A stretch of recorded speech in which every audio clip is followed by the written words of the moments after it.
Hello et bienvenue dans cette nouvelle vidéo pour le cal. Alors je fais bien illusion avec mon pull là, mais en fait voilà. Et puis derrière, voilà, de l'autre côté, il est encore moins avancé. Donc j'ai pas beaucoup avancé finalement ce long week-end.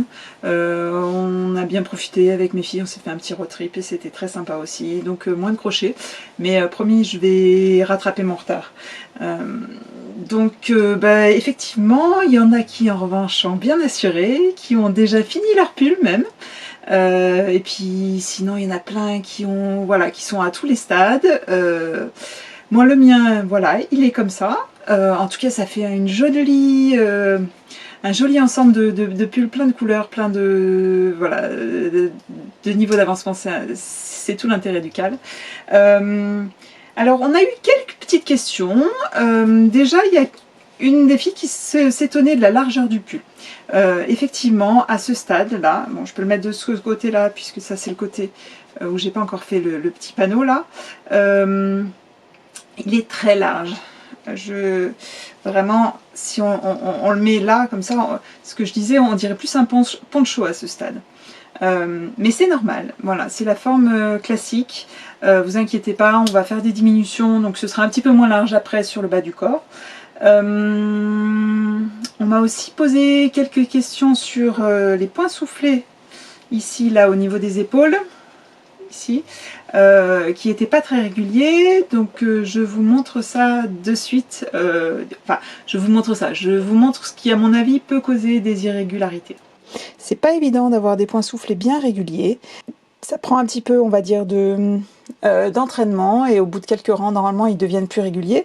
Mais il y a aussi un paramètre qui intervient, c'est que pour certains d'entre eux, on va les faire au début de rang, et sur l'autre épaule, ils vont être au milieu de rang, c'est-à-dire entourés de brides. Donc je vais vous montrer ça. Ça peut faire effectivement une petite différence. Donc là, on va dire que je suis au début du rang. Comme je vous avais indiqué, donc on étire bien le fil à la hauteur d'une bride pour commencer son point soufflé.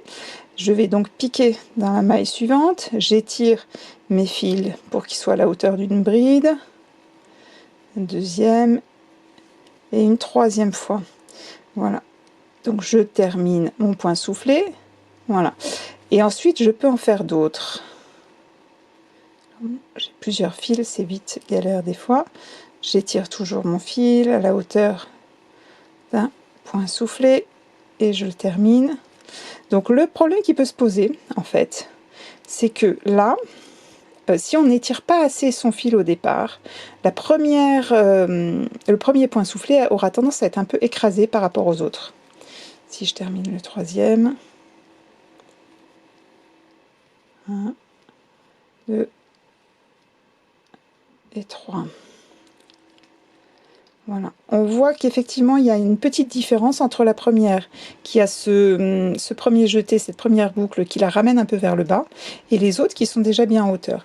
Et donc, bon, alors je vais faire juste vite fait comme ça 2 brides pour vous montrer la différence.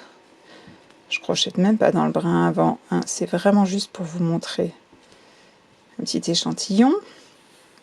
Mais donc, la différence après, c'est sur l'autre épaule, on est déjà à la hauteur d'une bride. Et donc on n'a pas à faire cet étirage initial là de la première maille. On va venir piquer directement, ramener le fil à la bonne hauteur, une fois, 2 fois et 3 fois.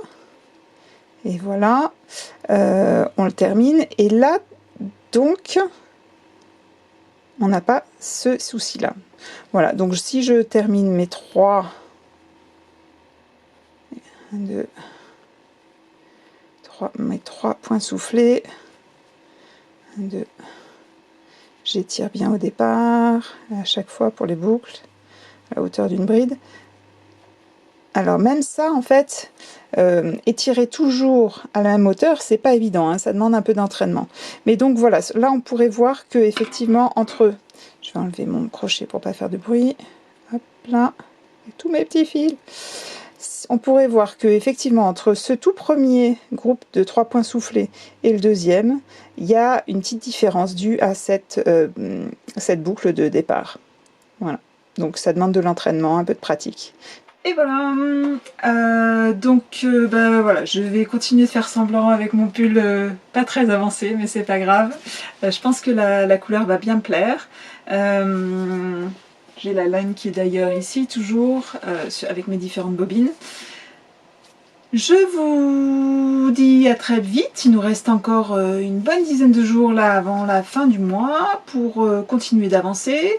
Certaines suggèrent de faire un deuxième une fois qu'elles ont terminé le premier. Voilà, toutes les possibilités sont ouvertes. Rendez-vous toujours sur le groupe Facebook, sur Instagram avec le hashtag PopCal2021. N'hésitez pas à m'envoyer si vous avez des questions, voilà, on partage, c'est sympa aussi le groupe Facebook parce que bah voilà, j'étais pas là, j'étais un peu sur la route avec juste mon petit téléphone, du coup pendant que j'ai mon absence, il y en a qui ont posé des questions, moi j'ai répondu vite fait, mais hop, tout de suite il y en a d'autres qui ont pris le relais pour bien expliquer.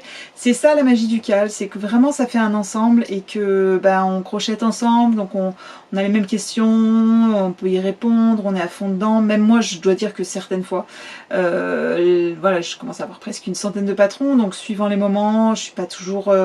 je me rappelle pas tous les détails du patron, mais là le fait de le crocheter en même temps que vous, ça me permet d'être vraiment en plein dedans et de pouvoir vous répondre assez facilement quand vous avez des questions.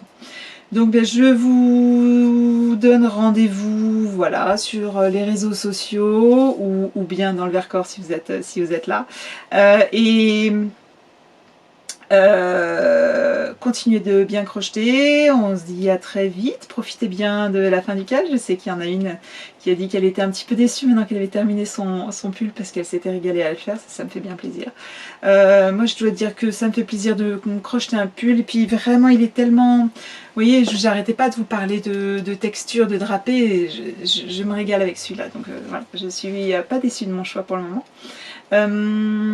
J'ai hâte de vous montrer donc le pull un petit peu plus avancé. La prochaine fois il devrait bah, voilà, être fini avec des manches, le bas du corps, etc. Et j'ai hâte de voir tous les vôtres. Je vous remontre juste une dernière fois quand même l'avancée de chacun. Et puis, eh bien, à très vite. Bon crochet!